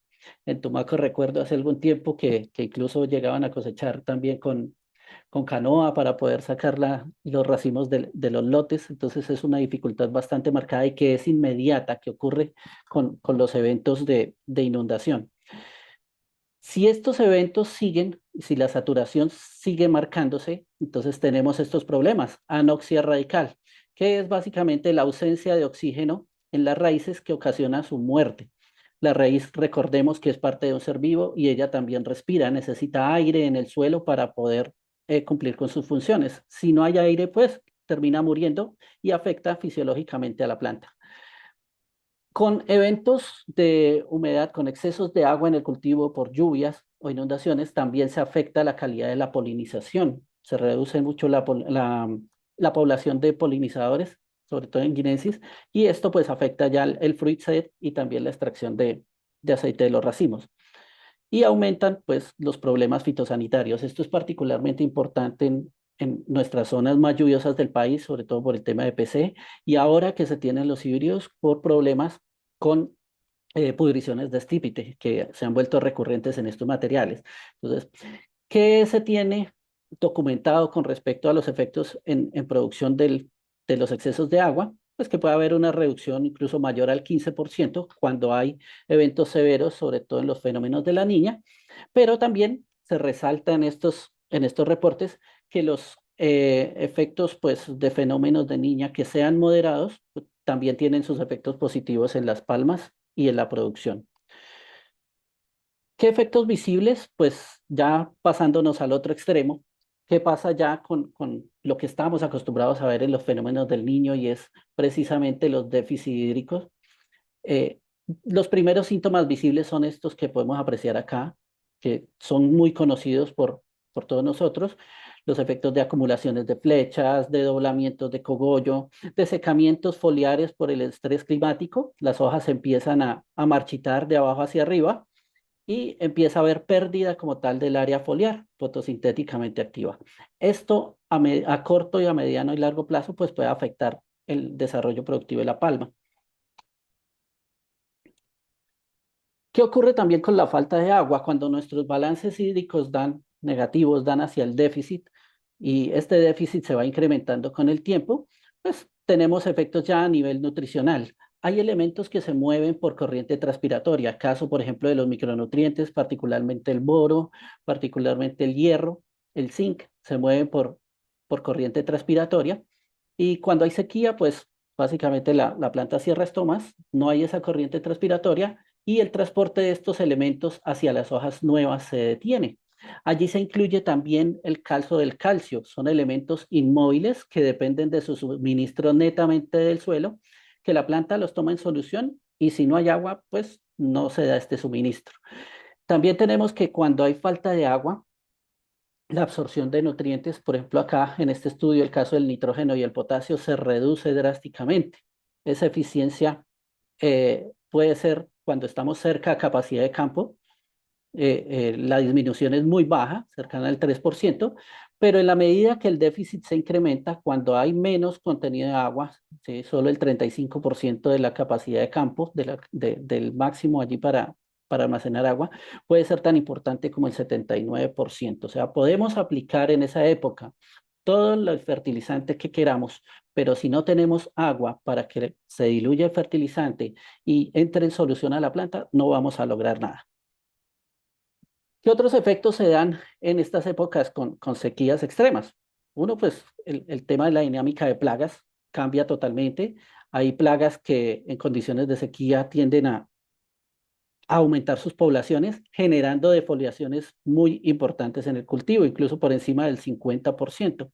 Entonces, esto toca tenerlo en cuenta, porque todo lo que perdamos en hojas, ya no sea solo por efectos de la sequía, eh, porque se secaron debido a la falta de agua, sino también si le sumamos el efecto de las plagas, esto nos puede significar un problema bastante serio en productividad a largo plazo. Recuerden que defoliaciones por encima del 15% ya empiezan a afectar negativamente la producción. Y si esa desfoliación es continua en el tiempo durante largos periodos, la recuperación de esos efectos dañinos del periodo seco puede prolongarse por más de 3 años después de haber recuperado algo del follaje. Entonces, esto es bastante importante considerarlo. Tenemos también los efectos que puede tener la época seca en la eficiencia de la polinización. ¿Por qué? Porque, bueno, los polinizadores dependen del estado de las inflorescencias masculinas y ellos dependen también de una condición de humedad que favorezca su reproducción en estas inflorescencias. Si no hay agua en el ambiente, pues los polinizadores no van a poder completar su ciclo, no van a poder hacer una polinización eficiente y vamos a tener reducciones muy serias en el fruit set con impactos negativos tanto en peso medio de racimo como en lo que nos interesa, que es la cantidad de aceite producido. Podemos tener incluso impactos superiores al 42% en peso medio de racimo, en reducciones del peso medio de racimo, y 48% en el contenido de aceite de racimo.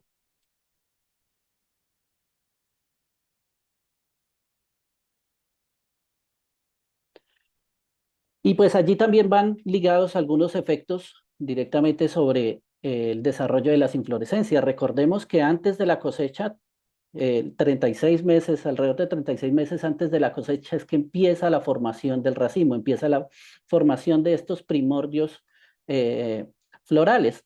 Entonces, todo lo que afecte el desarrollo de esa inflorescencia en su evolución al racimo durante su periodo de formación va a tener un impacto directo en la productividad. Recordemos que empieza la formación de ese primordio, luego viene en esos entre 24 y 28 meses antes de la cosecha la diferenciación sexual, entonces la planta define si va a formar una inflorescencia masculina o femenina. El desarrollo continúa hasta formar la inflorescencia, la cual llega en tesis aproximadamente 6 meses antes de la cosecha y allí pues empieza el desarrollo del racimo hasta que llega a lo que llamamos un feliz término, que es lo que nosotros buscamos en cuanto a producción. ¿Qué pasa con los fenómenos del niño, con los efectos de esas sequías prolongadas? 8 a 16 semanas después del estrés o después de ocurridos esos fenómenos, pues podemos ver que se manifiestan esos síntomas de estrés, secamiento foliar, acumulación de flecha, todo lo que hablábamos anteriormente. Ya posteriormente, de 4 a 6 meses posteriores al evento climático, se empiezan a ver esos malogros de racimos que ya conocemos, que se han hecho muy famosos a partir de la siembra de los cultivares híbridos. Es decir, que los racimos que van en formación se van secando y va cayéndose la fruta sin haber completado su proceso de maduración. Posteriormente, ¿qué pasa? Pues ya vienen los efectos a mediano plazo. Entonces, entre 10, 12 meses ya empieza que las inflorescencias que vienen en formación se estancan, ya no crece más, se pierden, se abortan. Y después de los 24 meses ya afecta diferenciación sexual. Entonces las inflorescencias empiezan a producirse solo inflorescencias masculinas, porque estas inflorescencias requieren menos energía que la formación de un racimo completo. Entonces es un mecanismo de adaptación de las mismas plantas para tolerar los problemas de déficit hídrico. Ya después de esos 24 meses, si sigue el periodo si esos efectos del fenómeno del niño, de la sequía extrema, se prolongaron por mucho tiempo, las nuevas hojas ya no traen ninguna inflorescencia asociada, lo cual ya es bastante grave. En esto se estima, de acuerdo a los datos que nos mostraba el link sobre los efectos del fenómeno del niño en Malasia, nos decía que allá las reducciones estuvieron cerca o por encima del 30%, esas pérdidas en producción, y que pueden incrementarse aún más dependiendo de la severidad del fenómeno. Otro de los riesgos que ahora estamos contemplando mucho en las zonas es el efecto de o el riesgo de incendios en las plantaciones. Este es un mapa de probabilidades de incendios que nos suministraba el IDEAM en enero del 2026 para este año, donde vemos pues que gran parte del territorio colombiano se vuelve susceptible a tener estos problemas de incendios en las zonas. En nuestras zonas palmeras, acá tenemos la zona oriental, de las únicas que no tienen alto riesgo para hayan estos fenómenos, pues están la zona suroccidental y aquí algo de la zona de Urabá, pero por lo menos donde siempre se viven mucho estos problemas está la zona norte, algo de la zona central, donde hemos podido ver precisamente esos daños, y también en la zona oriental. Entonces, ¿qué efectos directos sobre el cultivo? La pérdida de palmas, pero también unos efectos sobre el suelo, sobre las propiedades físicas principalmente y las propiedades biológicas sobre los macroorganismos del suelo y sobre las raíces del cultivo. Entonces, esto daña enormemente las plantas. Si bien muchas sobreviven, el retraso después en el desarrollo es muy, muy grande. Bien, hablando de esta problemática, pues ahora, ¿qué estrategias de manejo podemos implementar para mitigar esos fenómenos, esos efectos del fenómeno del niño? Y tenemos dos escenarios. Uno donde hay excesos de humedad, que es lo que comentábamos hace un momento en nuestras zonas, en zona suroccidental, que pues tienden a formar más eventos de lluvias extremas durante estos fenómenos. También en algunas zonas de Urabá y en algunas zonas de los llanos orientales. Entonces, allí tenemos que estar muy pendientes del estado de las palmas, estar revisando constantemente cómo es el desarrollo vegetativo, el sanitario de las plantas, de identificar palmas que estén cloróticas en campo, tener mapas actualizados de esos censos para poder identificar áreas problema. Allí en esas zonas es conveniente hacer revisiones tanto del sistema radical de las palmas como las mismas características del suelo. ¿Para qué? Pues para generar algunas estrategias que nos lleven a la recuperación de esas palmas sometidas a excesos. Importante también realizar monitoreos, seguimientos a los niveles freáticos, esto particularmente en zonas bajas, porque condiciones de excesos de humedad, de excesos de lluvia, incluso inundaciones, pues necesitamos tener esa información. ¿Para qué? Para determinar líneas de flujo de agua, zonas de acumulación y poder actuar en el diseño o en el mantenimiento como tal de la infraestructura de drenaje. Ligado también a esto de los excesos de humedad va el manejo nutricional del cultivo. Es conocido que en condiciones de anegamiento, el manejo de nutrientes pues tiende a manifestar, bueno, o las plantas tienden a manifestar muchas deficiencias, especialmente de nitrógeno, porque pues los microorganismos del suelo toman el oxígeno de los nitratos y lo vuelven a una forma y lo convierten en una forma que no es fácilmente asimilable por las plantas. Entonces allí aparecen esos síntomas de deficiencia. Necesitamos ser en ese caso muy responsables con el uso de las fuentes de nitrógeno. En condiciones de exceso no es conveniente usar ureas por el tema de volatilización. Se incrementa mucho la volatilización, se pierde el nutriente a la atmósfera, perdemos dinero y también pues generamos un problema ambiental más adelante. Entonces es necesario usar fuentes que nos reduzcan las pérdidas, ya sea ureas recubiertas que nos permitan mantener el nitrógeno disponible para la planta por más tiempo, o bien fuentes que nos permitan suministrarlo en forma principalmente de amonio. El nitrato no es tan recomendable en estas condiciones porque se suele lavar mucho el suelo en condiciones de exceso de agua. También necesitamos ponerle la trampa, por decirlo así, a esos nutrientes, que cuando los apliquemos se nos queden en el sitio que necesitamos, que los apliquemos en sitios apropiados. Y esto es donde haya mejores condiciones para las raíces, donde haya buena aireación, donde haya materia orgánica. Por eso insistimos siempre en la aplicación de la biomasa como una de las estrategias que nos permiten desde el mejoramiento del suelo aprovechar y hacer mucho más eficiente la fertilización. Y también estar pendiente de posibles síntomas de deficiencias de micronutrientes.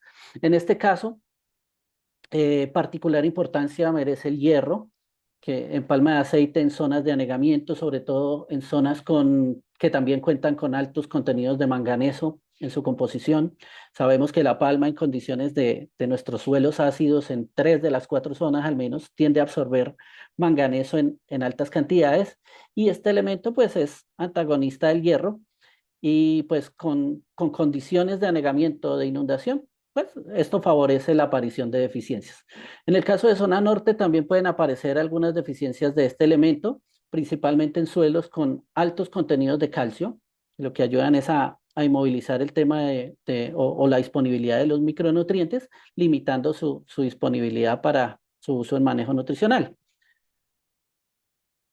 Aquí, pues, dentro de estas estrategias también está con todo el monitoreo que se haga en niveles freáticos, con la revisión de las palmas, con la evaluación de la topografía de los lotes, se pueden hacer optimizaciones tanto de los sistemas de riego como de drenaje. Siempre pensar que los dos van juntos, especialmente en zonas que tengan más acentuado el problema del déficit. Importante realizar una adecuación de los sistemas de drenaje acorde a las necesidades del cultivo y los ajustes de los canales de drenaje, elaborar nueva infraestructura, de hacer mantenimientos, pensando en que esos excesos de humedad no superen los 2 días de acumulación en los lotes. Entonces es bastante importante este factor en condiciones de excesos de agua. Siempre las aplicaciones, el uso de las coberturas será beneficioso tanto para condiciones de exceso como para condiciones de déficit hídrico. Entonces, establecer las coberturas es una práctica bastante recomendada. Lo mismo la aplicación de subproductos de la industria, principalmente, lo recomendamos, subproductos compostados para favorecer el desarrollo biológico y también incrementar el desarrollo de las raíces del cultivo. Mantener una vigilancia del estado fitosanitario de los cultivos es prioritario en zonas con problemas de PC. Esto es muy, muy relevante. Deben hacer censos periódicos de la enfermedad y también unos manejos oportunos a partir de los paquetes que se han diseñado a través de la investigación para que se hagan este tipo de manejos. Y por último, pues ajustar las prácticas de manejo de cosecha. Esto está involucrado o tiene relación, perdón, con el manejo de los ciclos, los acortamientos de ciclos de cosecha, para evitar que haya mucho fruto suelto, por ejemplo, y pues ajustar precisamente ese proceso de recolección de fruto para evitar las pérdidas a nivel económico. Y ya con respecto a las prácticas recomendadas en el caso de déficit hídrico, que es muy común ya en las zonas palmeras en los fenómenos del Niño, tenemos una serie de 12 prácticas que hemos recopilado pues, a través de las discusiones dentro del programa de agronomía, de lo que hemos podido recopilar también con nuestros compañeros de extensión y de otros programas que nos han parecido como las mejores alternativas para tener en cuenta en el manejo de estos fenómenos climáticos. Uno está el mantenimiento de la cobertura del suelo. Es creo que las actividades primordiales que se deben conservar en cuanto al manejo de los fenómenos en condiciones de déficit hídrico. ¿Por qué? Porque la cobertura nos puede ayudar a retener más agua en el suelo, un 20% de acuerdo a algunas investigaciones, más del contenido de humedad y nos puede prolongar esa reserva durante el tiempo que dure la sequía. Nos puede favorecer el hecho de tener la cobertura en las calles, nos evita el impacto directo de las gotas de lluvia y nos evita también, nos actúa como obstáculo natural para la escorrentía, entonces reduce la erosión del suelo, la pérdida del suelo y la pérdida de nutrientes, y con esto se reduce la pérdida de fertilidad del suelo. Y también tiene un impacto directo sobre la temperatura del suelo. Si tenemos el suelo desnudo, el suelo va a permanecer caliente o con una mayor temperatura en sus primeros centímetros y esto afecta directamente a las raíces del cultivo, afectando pues la toma de agua y nutrientes. Entonces, con la cobertura lo que hacemos es regular esa temperatura del suelo y evitar estos efectos.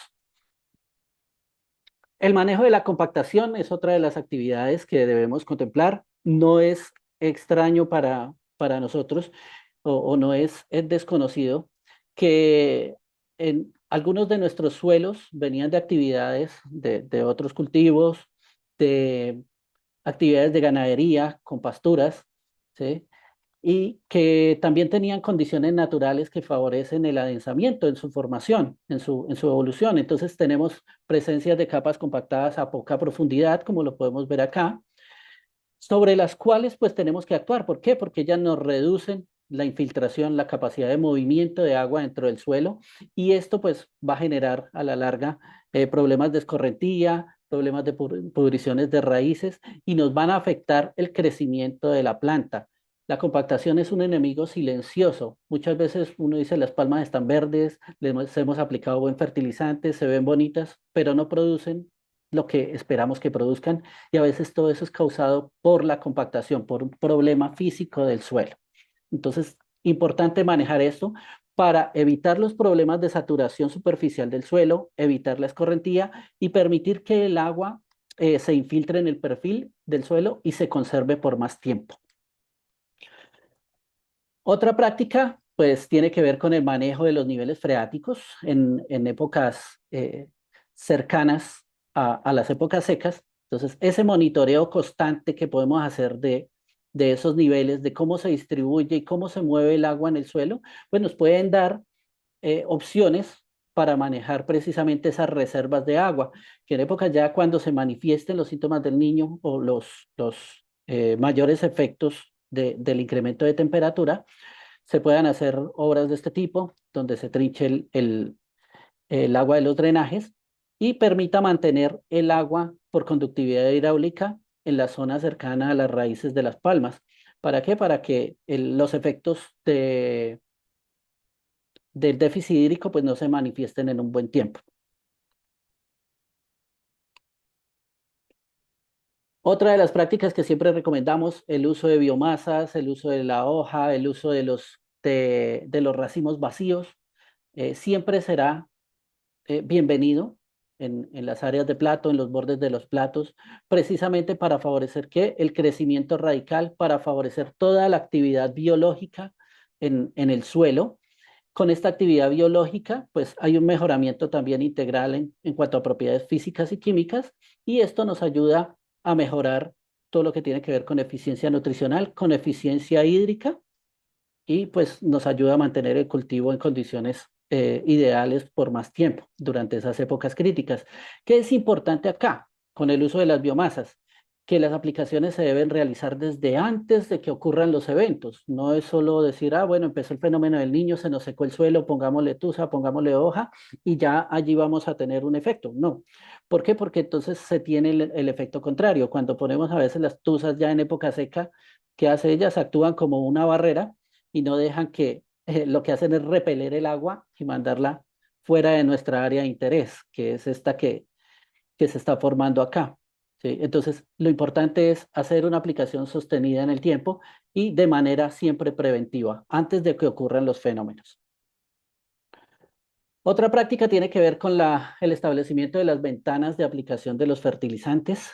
Esto es un punto sensible. Ahorita, precisamente hace poco estábamos hablando con uno de nuestros colegas en plantaciones y decía, bueno, normalmente tenemos unas ventanas de aplicación que en el caso de zona central no van a ser ni enero, ni febrero, ni diciembre, porque son los meses más secos del año, pero donde podíamos jugar durante el año con la aplicación de diferentes fuentes y que cuando se manifiestan estos fenómenos climáticos, principalmente el fenómeno del niño, pues, ¿qué pasa? Pueden estar las mismas cantidades de agua, ¿sí?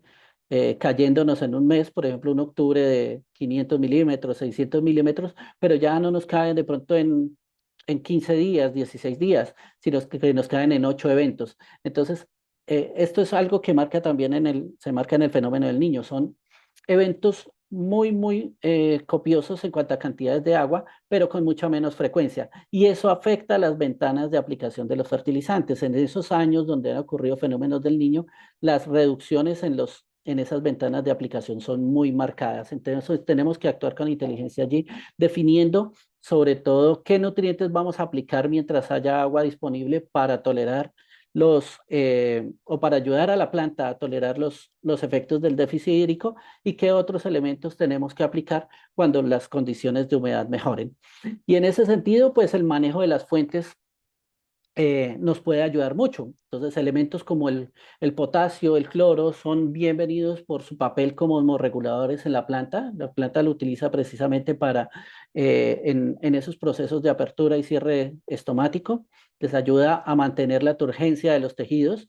Esto lo podemos complementar antes de la llegada del fenómeno del niño con aplicaciones de algunos microelementos o algunos elementos que sepamos que se mueven o que son inmóviles dentro de la planta, como el caso del boro, como el caso del calcio, el caso del zinc, que en época seca pueden reducir su absorción y pues pueden verse algunos de los síntomas de deficiencia. Entonces, para minimizar esos riesgos, esas aplicaciones antes de que ocurran los fenómenos climáticos son cruciales.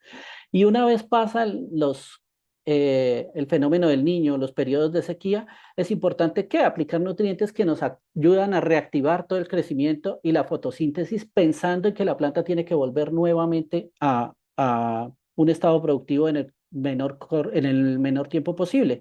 Y allí juegan un papel fundamental el nitrógeno como motor del crecimiento de la planta, el fósforo, porque es el que regula como tal el balance energético y dentro de la planta y todos los procesos metabólicos pues son regulados por él. Y el magnesio como la molécula o el elemento que constituye la molécula de clorofila, que es importante pues en este proceso para la producción. Importante también, pues, mantener las podas al día. Y no hablo de quitar muchas hojas, sino de tener un equilibrio entre lo que consideramos un índice de área foliar óptimo y también, pues, que nos ayude a mantener la producción sin llegar a condiciones de estrés, pero también que nos permita proporcionarle al cultivo una capacidad de aireación dentro de sus áreas de cultivo en el que podamos aprovechar esas hojas podadas también para suministrarlas al suelo y hacer su aprovechamiento desde el componente biológico. Mantener unas podas también nos ayuda, por lo menos en el caso de los chinches, a regular un poco sus poblaciones, a regular esos efectos que tiene Pestalotiopsis sobre el cultivo por el mejoramiento precisamente de la aireación, de la entrada de luz. Entonces, es importante mantener esas podas al día. No hacer excesos de poda, porque el exceso de poda también pues, nos puede ocasionar efectos detrimentales en los pesos medios de racimo, como lo podemos ver acá en la figura, cuando ya se tienen podas tan severas como dejarle 24 hojas por palma. Entonces, tenemos que establecer un buen equilibrio en esa práctica, entre lo que vamos a dejar en el dosel para mantener la productividad y lo que podemos también dejar pensando en el control como tal o en la regulación de la evapotranspiración del cultivo. Y ya en las zonas donde necesitamos, por lo menos en el caso de zona norte, buscar si hay disponibilidad de riego, si tenemos cómo obtener el agua, poder aplicar sistemas de riego altamente eficientes. Acá tenemos pues los casos que se han investigado por mis compañeros allá en el área de aguas en zona norte, datos de eficiencia de cada uno de esos sistemas de riego. La idea es poder contar con la mayor eficiencia posible. Vamos a tener poca disponibilidad de agua. Lo importante es manejarla de la mejor forma posible, con mayor eficiencia en la aplicación, para poder aprovechar este recurso tan limitado. ¿Por qué? Porque en la medida que nosotros proporcionemos ese riego, podemos tener efectos importantes en la productividad. Aquí vemos, por ejemplo, en este caso de un ensayo que se llevó durante 4 años en zona norte, cómo el efecto de quitarle o de suministrarle cantidades limitadas de agua, de tenerla siempre en condiciones de déficit, bajó la productividad de cultivo hasta en un 37%. Entonces el agua siempre será importante, incluso en esta zona puede adquirir una connotación más importante que la misma nutrición en algunos casos. Entonces tenerlo en cuenta. Y ya con el manejo de los incendios, pues es necesario realizar buenas prácticas, tanto en prevención, que es lo que tenemos acá a mano izquierda. Esta es una publicación que tiene la Federación, el Decálogo de Buenas Prácticas para Prevenir Incendios durante el fenómeno del Niño. Allí nos muestran de manera muy resumida cómo podemos desde la planificación de los entornos palmeros, desde las buenas prácticas de cultivo y desde el realizar algunas prácticas generales o tener en cuenta algunas consideraciones generales como no botar basuras, no usar combustibles, limitar el uso de maquinaria, cómo podemos manejar preventivamente, de manera preventiva el riesgo de incendios en las zonas. Aquí en este QR lo pueden consultar. Y pues si ya se presentan durante el fenómeno del niño, evitar algunas o realizar algunas actividades. Por ejemplo, lo primero es evitar la labranza del suelo después del incendio. La idea de esto es que no voltear el suelo para que toda la reserva de semillas que se escarifican allí por acción del fuego mismo se pueda favorecer. ¿Sí? Que haya ¿Esto para qué? Pues para que haya un cubrimiento rápido del suelo. Si volteamos el suelo con la labranza, lo que hacemos es demorar esa cobertura. Entonces, la idea es poder hacer esto de manera mucho más rápida. Proteger el suelo con residuos con alto contenido de humedad, esto en áreas severamente quemadas es muy importante. Y realizar siembras de coberturas, principalmente las leguminosas, y complementarla con algunas aplicaciones, ya sea agua localizada y con algunos bioestimulantes para que nos puedan favorecer el crecimiento de las raíces de la palma. También pues podemos jugar con lo que es la programación de las siembras nuevas. ¿Sí? No es conveniente, si ya nos llegan los meses de fenómeno del niño y vamos a estar limitados por disponibilidad de agua, evitar las siembras eh, de nuevos cultivos, sobre todo en el segundo semestre, para el caso de zonas central, oriental y norte. De pronto en Tumaco, si ya las condiciones de lluvia los permiten, pues se pueden hacer estos establecimientos, pero en estas otras tres zonas la idea es no realizarlas. Si es posible prolongar el tiempo de vida en vivero, aumentar la distancia entre plantas en el vivero, bienvenidas esas actividades para esperar unas mejores condiciones de humedad ambiental. Por otro, eh, si ya las siembras nuevas están establecidas, es necesario pensar en las aplicaciones de riego suplementario en esas nuevas siembras. Otra de las actividades tiene que ver con mantener el monitoreo de las plagas en el cultivo, realizar censos periódicos, evaluaciones periódicas que permitan identificar esos focos donde las plagas están causando los mayores problemas y actuar específicamente en esos focos, prefiriendo alternativas biológicas sobre sobre los productos químicos. ¿Por qué? Porque aquí no solo vamos a estar actuando sobre las plagas, sino también sobre las poblaciones de polinizadores. Y ellos sí los necesitamos en esas épocas para poder mantener la productividad. En línea con esto, pues también se habla de una de las prácticas es ayudar a conservar esas poblaciones de polinizadores, integrando las prácticas de lo que ya veníamos hablando, más otras recomendaciones. Tiene que ver con el mantenimiento de la vegetación acompañante, pueden ser plantas nectaríferas de las mismas plantas o también conservando la misma diversidad que se tienen dentro de los lotes. En este caso, pues durante la época del fenómeno del niño, la idea es no estar haciendo rocerías continuas o manejo de, de estas especies acompañantes en las calles, precisamente para proteger el suelo y también para tener nichos para el desarrollo de insectos benéficos. Evitar las aplicaciones de insecticidas, ya le comentaba hace un momento. Preferir alternativas biológicas específicamente aplicadas a focos muy fuertes de las plagas para evitar su acción sobre los insectos polinizadores. Eh, También pues mantener algunas, aquí voy a nombrar esta que es el del traslado de poblaciones de polinizadores. Nuestros entomólogos de confianza han publicado un material muy bueno sobre cómo hacer esos monitoreos constantes de polinizadores en las plantas. En palma de aceite han establecido algunos límites. Dicen, bueno, cuando haya poblaciones menores a 150 insectos por inflorescencia, la idea es poder hacer el traslado de algunas de estas poblaciones contar con la posibilidad de transportar inflorescencias masculinas con buenas poblaciones para enriquecer estas zonas. Aquí está pues el código QR para descargar este material, principalmente enfocado a la descripción de esa metodología para el traslado, pero también se cuenta con algunos boletines técnicos que ellos redactaron, en los cuales pues nos muestran la metodología para el monitoreo adecuado de estas poblaciones. Ya se han implementado, se han evaluado se tienen pues muy buenos resultados y pues ya se pueden aplicar en campo directamente. Cuando se haga el traslado de estas inflorescencias o cuando miremos las poblaciones de polinizadores, lo conveniente también es poder mantener algunas condiciones de sombreado y humedad en las palmas para que las larvas se puedan desarrollar allí en las inflorescencias. Entonces, por eso también es importante el manejo prudente de las podas, quitar el material que no es necesario, las hojas secas, dejar un número de hojas tal que nos permita equilibrio entre la entrada de luz, entre el comportamiento productivo, pero también que nos permita mantener esas poblaciones de polinizadores.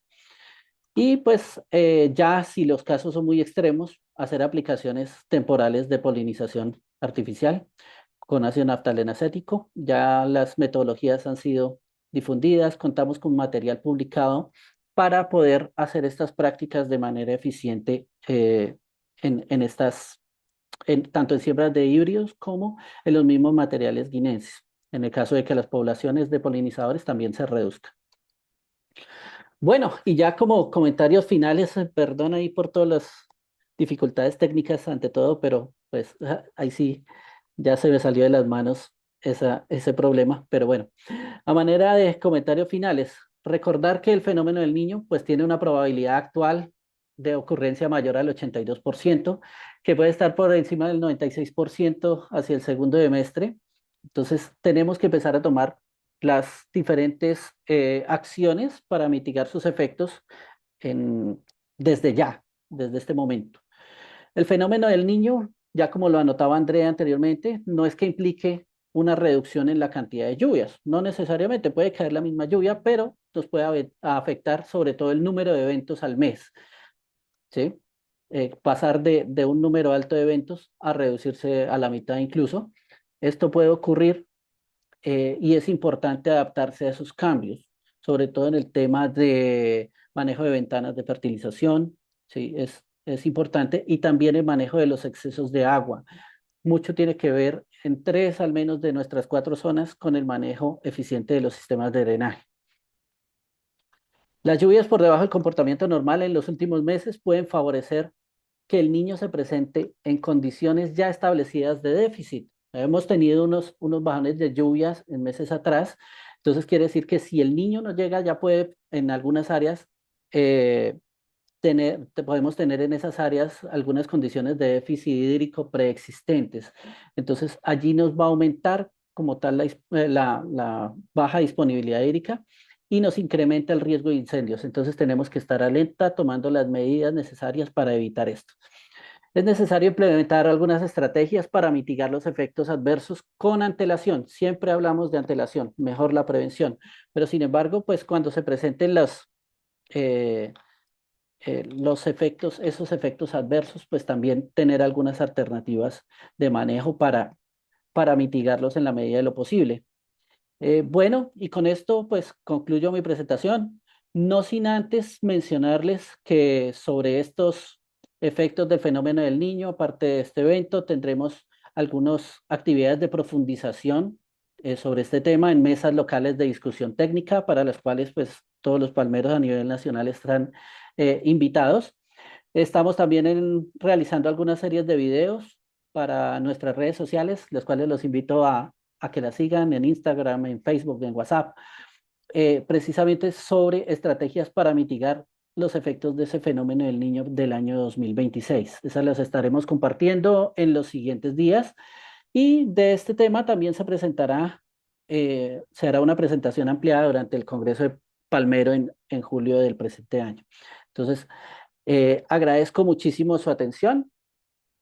De nuevo, mis disculpas por el tema técnico, no lo contemplaba, pero lo importante es que podamos discutir en torno a estos temas y que podamos, sobre todo, apoyar al sector palmicultor colombiano con las prácticas más adecuadas para la mitigación de los efectos. Muchísimas gracias, muy amables. Álvaro, muchas gracias y como bien dices, valió la pena.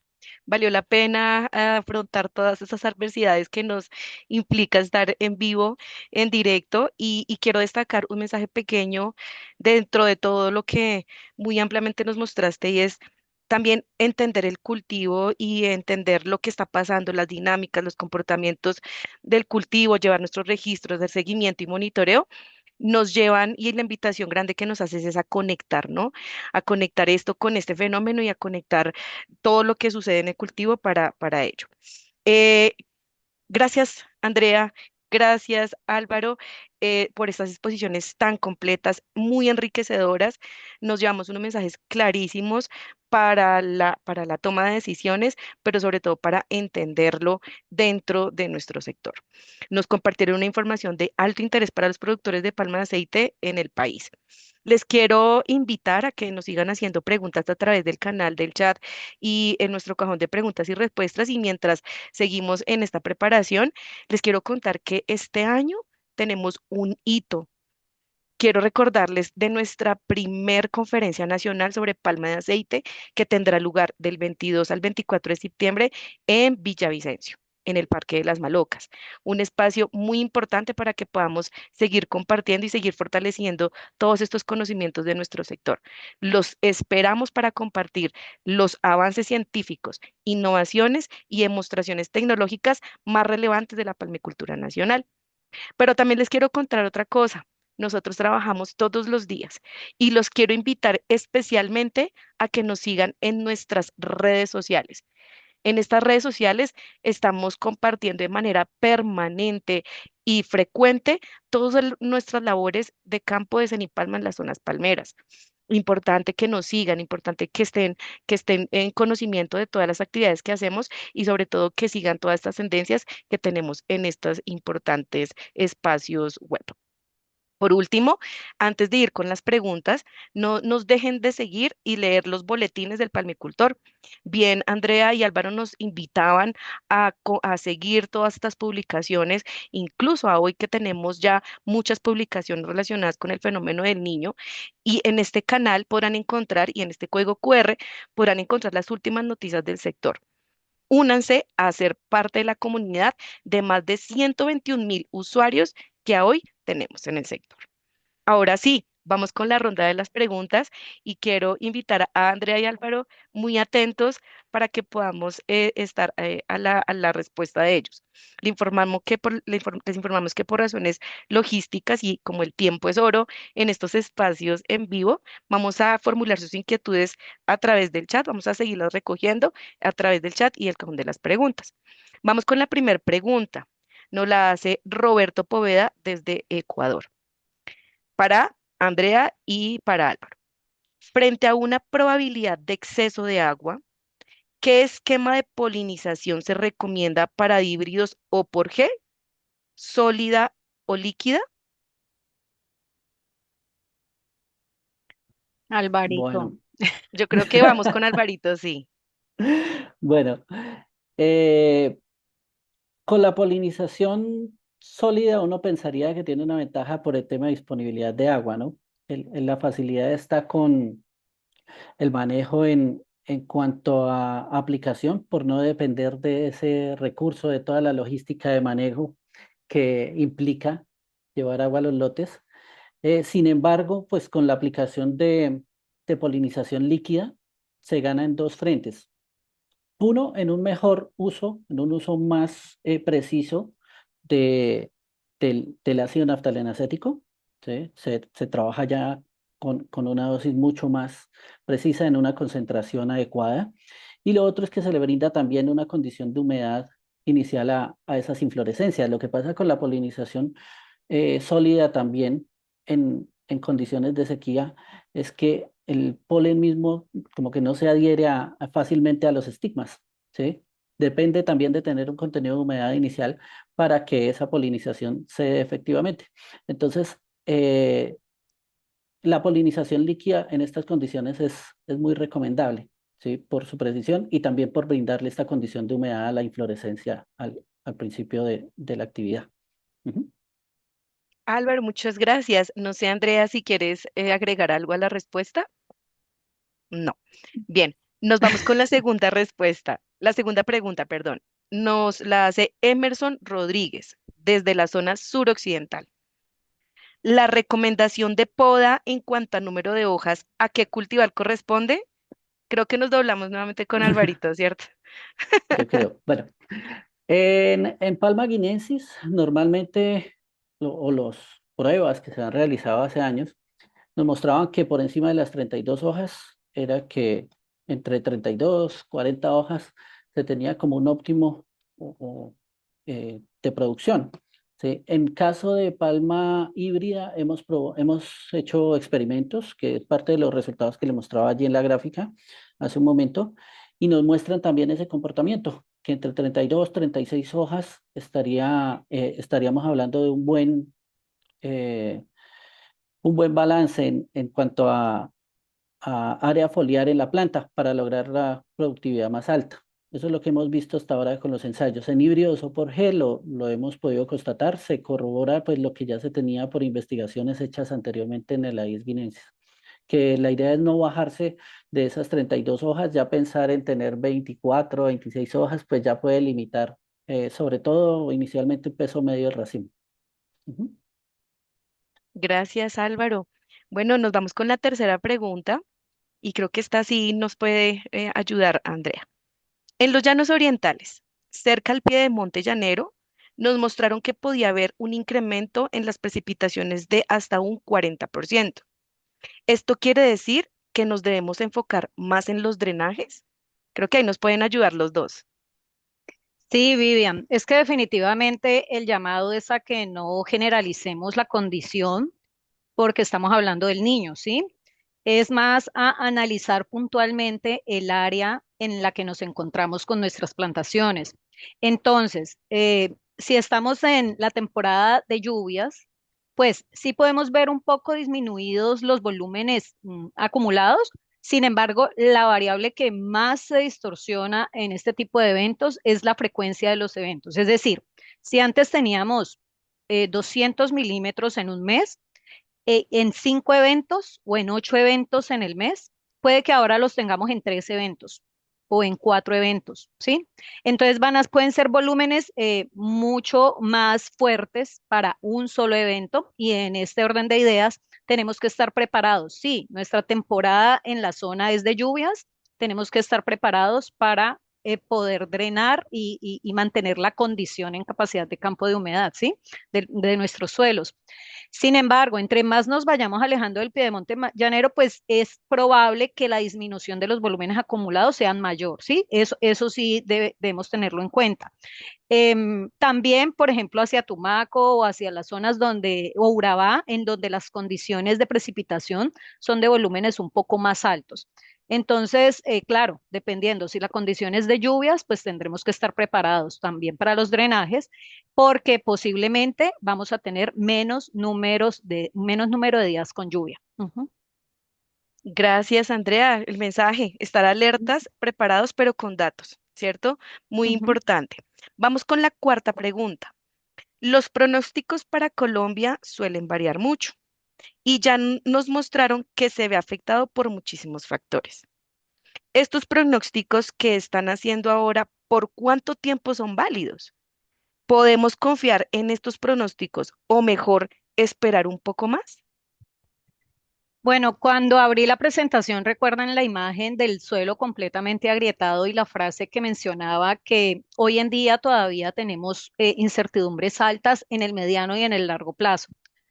Cuando hablamos en el corto plazo, hablamos en pronósticos en el trimestre en el que nos encontramos. Es decir, los pronósticos que tenemos para mayo, junio y julio vienen siendo un pronóstico con una probabilidad muy alta de que ocurra. Cuando nos vamos alejando de este trimestre, pues la probabilidad se va difuminando un poco. Sin embargo, principalmente la barrera de predictibilidad de la primavera, que empezó entre febrero y terminó en mayo, era la que más incertidumbre le generaba a los modelos.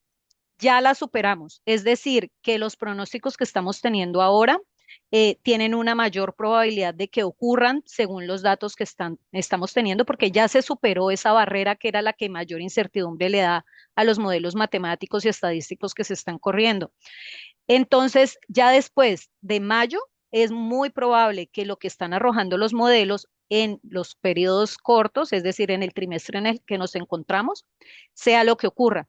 Ya vieron la gráfica de la pluma de pronósticos finalizando el año y a principios de 2027, pues ella se va volviendo un poco más amplia según los diferentes modelos que se corren en el mundo. Pero es muy probable que la condición entre mayo y julio sí sea la que nos están indicando en este momento. Siempre hacemos el llamado a que hagamos el seguimiento en el estado del tiempo, es decir, que podamos ver las predicciones de los próximos 6 a 10 días y lo que va a ocurrir en el mes siguiente. Nosotros tenemos una publicación que es la de los boletines agroclimáticos en las que informamos la predicción mes a mes, la oficial, la que ofrece el IDEAM. Entonces es una muy buena herramienta para estar un poco más ajustado a lo que es más probable que ocurra, ¿sí? Gracias, Andrea. Bueno, lamentablemente el tiempo es muy limitado. Estamos muy entusiasmados y he visto muchas interacciones en el chat. Mientras hacemos la última pregunta, ya para ir finalizando, los quiero invitar a que mientras hacemos la pregunta y vamos escuchando la respuesta, vayamos evaluando el seminario de hoy. Bien, la última pregunta para Álvaro. ¿Existe alguna herramienta o modelo que permita estimar o evaluar el impacto de los eventos de variabilidad climática en cuanto a rendimiento o número de racimos, peso medio en las condiciones específicas de nuestras zonas palmeras? Como modelo predictivo, aquí en nuestras condiciones no se ha visto mucho. No sé si Andrea tenga información al respecto, pero por lo menos de lo que hemos evaluado nosotros, como modelo, decir voy a utilizar la información climática para predecir a 3 o 4 años, que es como lo que nos preguntan a veces con mucha frecuencia, no es posible. ¿Sí? El tema de predicción a futuro todavía, digamos que estamos muy cortos en ese tema por las mismas condiciones que tenemos en nuestro país. ¿Sí? Hemos evaluado, sí, cuáles son como, eh, qué ha pasado con la producción en el tiempo, mirando rezagos en variables, con el manejo de las variables temporales, haciendo pues algunas pruebas a partir de información histórica. eh, para mirar pues qué condiciones son las más favorables. Sí, hablábamos, por ejemplo, equilibrios entre evapotranspiración y precipitaciones que estén alrededor de los 5 milímetros de evapotranspiración día durante periodos prolongados de tiempo. El tema también de la disponibilidad de agua en el suelo, del balance hídrico, que supere esas cantidades de agua durante la mayor parte del tiempo, sobre todo teniendo en cuenta los periodos de formación de las flores, son muy favorables. Pero como modelo de predicción, para decir uno que en algún momento me preguntaron precisamente eso, de que ojalá se pudiera predecir la producción a 3 o 4 años para poder hacer presupuestos y todo eso. No, todavía no se puede. Sin embargo, Vivian, nosotros tenemos hoy disponible una herramienta en Palmadata, que es el simulador de rendimiento. Allí sí tenemos los datos climáticos, sí, variables de temperatura, de precipitación. Nosotros podemos y tenemos las producciones de nuestros cultivos y el cultivar, las coordenadas de nuestras áreas de cultivo. Nosotros podemos tener una simulación con nuestro Compalsim, que ya está en Palmadata, ajustado para las variables y las condiciones de Colombia, en las que nuestros productores pueden generar unas proyecciones, ¿sí? Se puede correr un modelo de proyección que ya incluye clima y ya se encuentra disponible en Palmadata. Próximamente nosotros vamos a tener unos tutoriales sobre el uso de esta herramienta y allí entonces eso genera un panorama un poco más integrado a las condiciones de cada región, ¿sí? Andrea, muchas gracias. Sí, muy interesante esto que nos dices, además porque es un modelo de producción potencial. ¿Listo?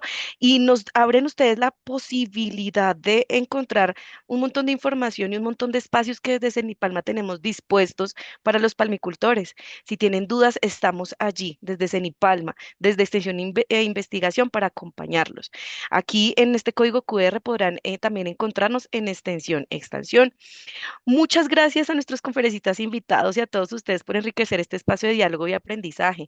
Creo que hoy nos llevamos unos mensajes muy valiosos y de verdad, muchas gracias por ello. Les insisto nuevamente a seguirnos en nuestras redes sociales.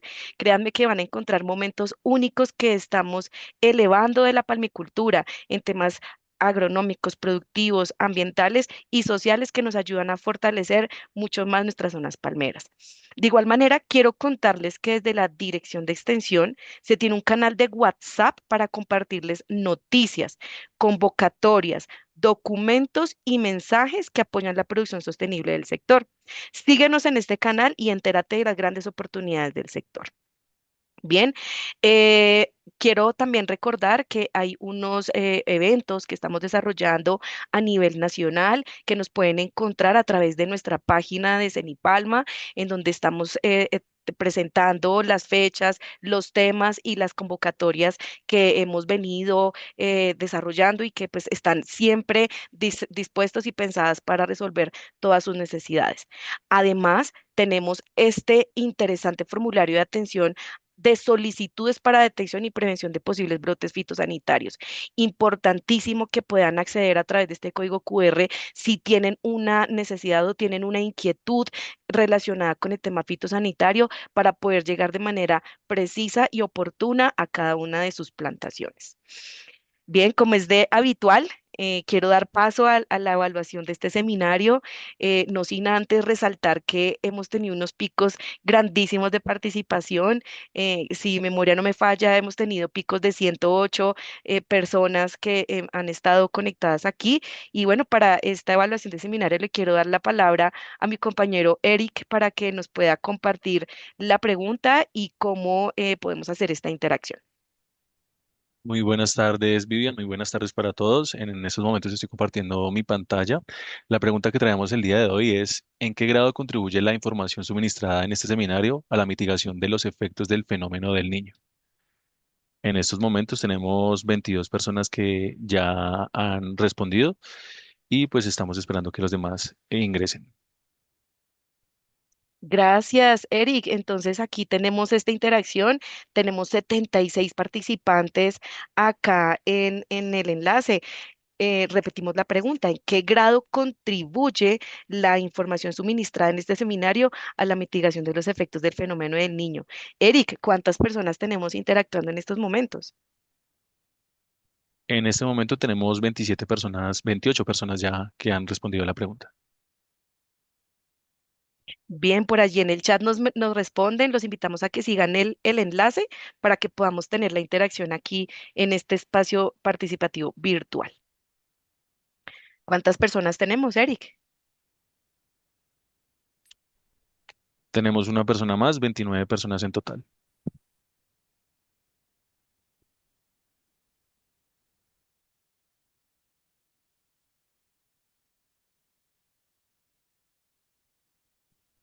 Gracias. Bueno, tenemos creo que más de 30 personas y yo le quiero devolver esta pregunta a Andrea y a Álvaro. ¿Qué opinan de esta interacción?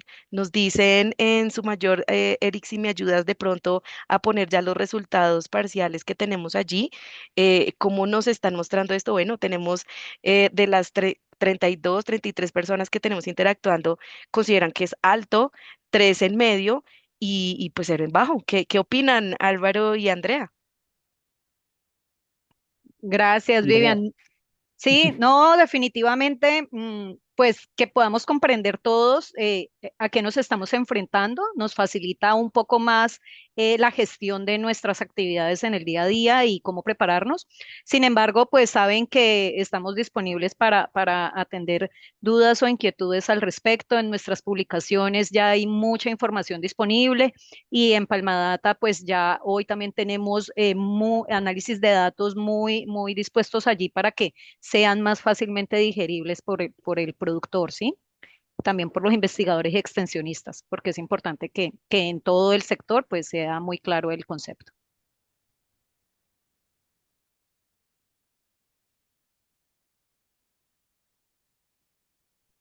Gracias, Andrea. Álvaro, ¿qué opinas de los resultados?